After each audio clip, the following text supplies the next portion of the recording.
The tropical sun was still rising over WWII airfield on August 17, 1943, when Technical Sergeant James McKenna looked up from his maintenance sheet and saw another P-38 pilot heading toward a machine he wasn't sure would bring the man home. The P-38 Lightning was powerful, twin engines, blistering speed, and lethal firepower. But in close combat, speed didn't matter, maneuvering did, and against a Japanese Zero, the Lightning was sluggish, delayed, late. Pilots needed response in milliseconds. Instead, they got hesitation and death. McKenna had listened for months as pilots returned from missions with the same complaint. "I pulled a stick. The plane thinks about it before turning." The engineers said the cable slack was acceptable. Manuals said the delay was normal. Training officers said pilots needed to adjust. But the airfield mechanics were the ones who saw the blood, bullet holes in the wings, burnt parachutes that meant pilots didn't make it out. And McKenna decided that enough pilots had died waiting for permission.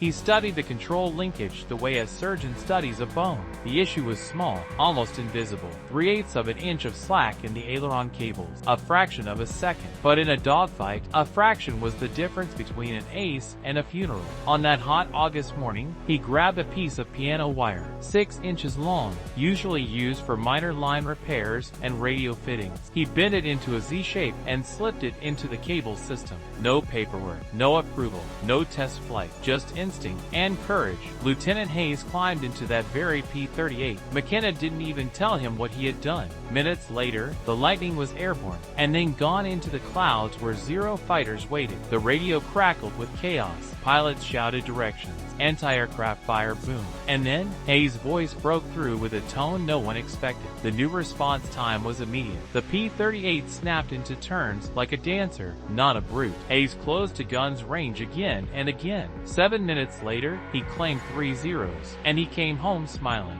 McKenna hadn't invented a weapon. He had removed a weakness. Word spread faster than command could control. Mechanics whispered the modification like a secret spell. They bent their own wires, installed them in seconds, and watched pilots return alive. The Lightning's kill-to-loss ratio climbed rapidly. Once hunted, P-38s became hunters. It wasn't magic. It was science that the manuals ignored. Leverage multiplied through steel cables, turning muscle into motion without hesitation. When officers discovered the unauthorized change, they threatened to punish McKenna. Regulations mattered more to bureaucracy than result. But combat reports told the truth. Pilots who flew with the modification were coming back. Pilots without it weren't. And one by one, even the strictest commanders gave in. They didn't want to approve it. They simply wanted to stop writing condolence letters. By September 1943, dozens of P-38s in the Pacific were secretly wired. Unofficially better, unofficially deadlier. A 2-to-1 kill ratio favoring the Japanese shifted toward even. And then, in America's favor,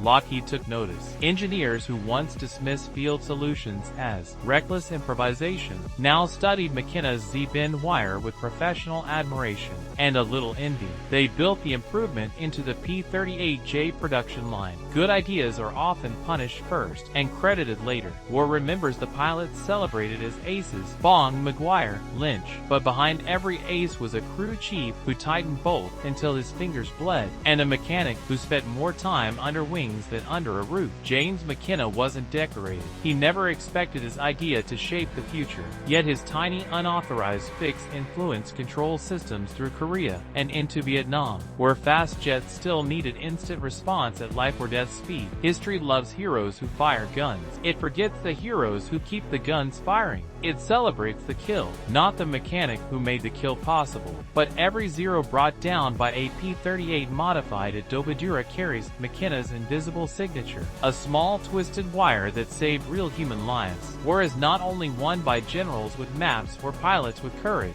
Sometimes, it's won by a man kneeling in the dirt of a jungle airstrip, refusing to accept that good enough is good enough. A man who sees a flaw others ignore, and fixes it before another name is written on a wall. This is that man's story. And this is how one stupid idea changed the Pacific War.